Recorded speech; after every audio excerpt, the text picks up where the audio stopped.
ৰূপহী সমষ্টিৰ চৰকাৰী ঘৰ আৰু আঁচনিৰ নামত টকা লোৱাক লৈ হাতী যুঁজোৱা গাঁও পঞ্চায়তত লংকা কাণ্ড দুই ফৈদৰ মাজত প্ৰচণ্ড মাৰপিটৰ ঘটনা সংঘটিত হাতী যুঁজোৱা গাঁও পঞ্চায়তৰ 2 নং ৱাৰ্ডৰ সদস্যা তাছলিমা নাছৰিনে চৰকাৰী ঘৰৰ নামত 10,000 আৰু অৰুণোদয় আঁচনিৰ নামত 3,000 বা 4,000 টকা লোৱাৰ গুৰুতৰ অভিযোগ উত্থাপন হৈছে। আঁচনিৰ নামত তাছলিমা নাছৰিনে টকা লোৱাকৈ ৰাইজে অমান্তি হোৱাত তাছলিমা নাছৰিনৰ স্বামী আজাহাৰুল ইছলামে ৰাইজক বেয়া ব্যৱহাৰ কৰে। লগে লগে ক্ষোভিত ৰাইজে আজাহাৰ উদ্দিনক লপা থপা দিয়ে। এই সংক্ৰান্তত জাজৰি থানাত এখন লিখিত এজাহাৰ দাখিল কৰে গেন্দুৱা পথাৰ আৰু হাতী যুঁজোৱাবাসী ৰাইজে। আজি এদল ৰাইজে সমদল কৰি ওলাই আহি সদস্যা তাছলিমা নাছৰিনৰ বিৰুদ্ধে ক্ষোভ উজাৰে আৰু উচিত শাস্তিৰ দাবী জনায়। মানে মই অৰুণোদয়ৰ কাৰণে 2,000 কৰি টকা দিছো, মাক অৰুণোদয় দিব বুলি কৈছে। আকৌ ঘৰৰ কাৰণে দিয়া হৈছিলে 2,000 কৰি দিব, ঘৰ দিব বুলি কৈছে। এতিয়া আপোনাৰ ৱাৰ্ড কেই নম্বৰ ৱাৰ্ড? 2 number ward. তেনেকুৱা আপোনাৰ আৰু বহুত মানুহৰ পৰা লৈছে নেকি? বহুত মানুহৰ পৰা লৈছে। আপোনাৰ পঞ্চায়তৰ নাম কি? হাতী যুঁজোৱা। কোনে লৈছে পইচাটো? তাছলিমা নাছৰিন। তাছলিমা নাছৰিন কি হয়? মেম্বাৰ হয়। ৱাৰ্ড মেম্বাৰ হয় না? Ward member. ৱাৰ্ড মেম্বাৰে পইচাখিনি কালেকশ্যন কৰিছে। লৈছে। 8/12/2025 তাৰিখে হাতী যুঁজোৱা গাঁও পঞ্চায়তত যি ঘটনা সংঘটিত হৈছিল, ৰাজহুৱা মাৰপিট, আমি নিন্দা জনাইছো আৰু আমি হাতী যুঁজোৱাৰ পঞ্চায়তৰ সততে সৰ্বাংগীন উন্নয়ন আৰু শান্তি কামনা কৰো। সেই দিনাখন আমাৰ গাঁও পঞ্চায়তৰ অন্তৰ্গত 2 নং ৱাৰ্ডৰ ৱাৰ্ড সদস্যা তাছলিমা নাছৰিন ডাঙৰীয়ানীৰ ভুলৰ কাৰণে এই ৰাজহুৱা মাৰপিট সংঘটিত হৈছিল আৰু তেওঁ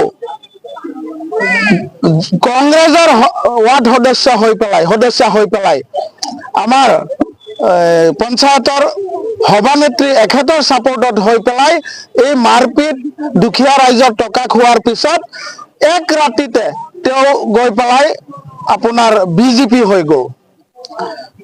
আমি আৰু এটা কথা আপোনালোকৰ সংবাদ মাধ্যমৰ যোগেদি স্পষ্ট কৰি দিব বিচাৰো, আমাৰ এজন নমস্য ব্যক্তি, বিশিষ্ট সমাজ সেৱক, সমাজপ্ৰিয়, আমাৰ অঞ্চলবাসীৰ অন্তৰৰ মণি মজিবুৰ ৰহমান ডাঙৰীয়াকো এই ৱাৰ্ড মেম্বাৰ গৰাকীয়ে বিভিন্ন মিছা অপবাদ দিয়া আমি পৰিলক্ষিত হৈছো আৰু সেইকাৰণে হাতী যুঁজোৱাৰ ৰাইজে আমি স্বতঃস্ফূৰ্তভাৱে আজি ওলাই আহিছো। ওলাই আহি পেলাই আপোনালোকৰ যোগেদি অসমবাসী ৰাইজক জনাব বিচাৰিছো যে যি মজিবুৰ ৰহমান ডাঙৰীয়াই বিভিন্ন দুখীয়া নিচলা মানুহ সুদূৰ নগাঁৱৰ হস্পিটেলাইজ হৈ থাকিলে ভিলৰ কাৰণে ওলাই আহিব নোৱাৰে আৰু এখেতে ভিল দিলে ওলাই আহে। এই এখেতৰ মাতৃভূমি হাতী যুঁজোৱাত বিভিন্ন ৰাস্তাত গাঁত হৈ থাকে, ছাত্ৰ ছাত্ৰী মানুহ অহা যোৱা কৰিব নোৱাৰে আৰু এখেতৰ পকেটৰ পইচা দি সেই গাঁত পূৰণ কৰি দিয়ে, ৰাস্তা ভাল কৰি দিয়ে, বিভিন্ন খাব নোপোৱা মানুহক সহায় কৰে, নিজৰ পকেটৰ পইচা দি দুখীয়াজনক ঘৰ বনাই দিয়ে। সেই ব্যক্তিক এই ৱাৰ্ড মেম্বাৰ গৰাকীয়ে আপোনাৰ মিছা অপবাদ দি ফচাব বিচাৰি আছে। আচলতে এই মজিবুৰ ৰহমান ডাঙৰীয়া সেইদিনা হাতী যুঁজোৱাত নায়েই আৰু এখেত খুব কম আহে। এখেতৰ এইবিলাক সৰু সুৰা বস্তু লৈ চিন্তা কৰাৰ সময় নাই। এখেত চিন্তা কৰে বিশালভাৱে যে আমাৰ মানুহখিনি কেনেকে উঠাই আহিব পাৰি, সমাজ কেনেকে সংস্কৰণ কৰিব পাৰি। আৰু সেই ৱাৰ্ড মেম্বাৰ গৰাকীয়ে ইতিমধ্যেই আপোনাৰ আমাৰ পঞ্চায়ত বডি যেতিয়া গঠন হৈছিলে, সকলো সদস্য তথা সভানেত্ৰীক লৈ পেলাই মছজিদত শপত খাইছিলে যে অন্তত 5টা বছৰ দুখীয়া মানুহৰ পৰা 1 টকা এটা লোৱা নহব। তৎসত্ত্বেও এই ৱাৰ্ড মেম্বাৰ গৰাকীয়ে জিলিমিলি তাছলিমা নাছৰিনে গৈ পেলাই আপোনাৰ প্ৰথমে আৰম্ভ কৰি দিলে টকা বুটলা।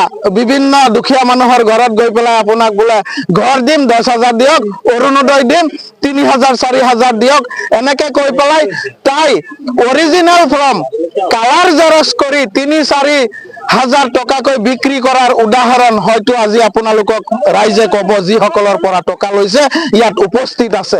সেনেকুৱা কৰি যেতিয়া সভানেত্ৰীৰ ঘৰৰ ওচৰত ৰাইজমেল বহিছে, মিটিং বহিছে, বিভিন্ন দুখীয়া মানুহে যেতিয়া প্ৰশ্ন কৰিছে যে সিদিনা যে আমাৰ পৰা 3,000 4,000কে টকা নিছিলা, আমাকতো অৰুণোদয়ৰ ফৰ্ম দিয়া নাই, আমাক ফৰ্ম দিয়া, নহলে আমাৰ টকা ঘূৰাই দিয়া।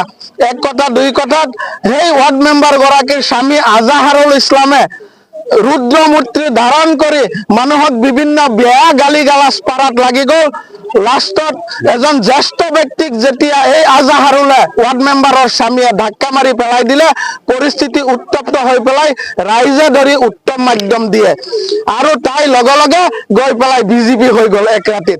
তাই কিন্তু বিজেপিৰ নহয়, সন্মানীয় বিধায়ক নুৰুল হুদা ডাঙৰীয়াৰ লগত তাইৰ বিভিন্ন ধৰণৰ মিটিঙৰ ফটো, বিভিন্ন ঠাইত যোৱা ফটো আমাৰ হাতত আছে, আপোনালোকক দিম আৰু অনুৰোধ ৰাখিম যে আপোনালোকে ৰাইজক দেখুৱাই। তাই প্ৰকৃতাৰ্থত কংগ্ৰেছ নে এক ৰাতিৰ বিজেপি। এতিয়া ৰাইজৰ পইচা খাই বাচিবলৈ বিজেপিৰ কালাৰ সানিছে গাত, কিন্তু এইটো আমি সচেতন ৰাইজে কেতিয়াও হ'ব নিদিওঁ। আৰু অনাগত দিনত এনেকুৱা এজন সমাজপ্ৰিয় ব্যক্তি মুজিবুৰ ৰহমান ডাঙৰীয়াৰ বিৰুদ্ধে যদি এটা শব্দ কয়, তেতিয়াহ'লে আমি ৰাইজে তেওঁক শান্তিত থাকিব নিদিওঁ। ইতিমধ্যে আমি গোটেই হাতীযুঁজুৱাবাসী ৰাইজে মিলি পেলাই আমাৰ লোকেল থানা জাজৰি থানাত তাইৰ বিৰুদ্ধে ৰাজহুৱাকে এখন এজাহাৰ দাখিল কৰিছোঁ। 74/25 নম্বৰৰ কেছ ৰুজু হৈছে।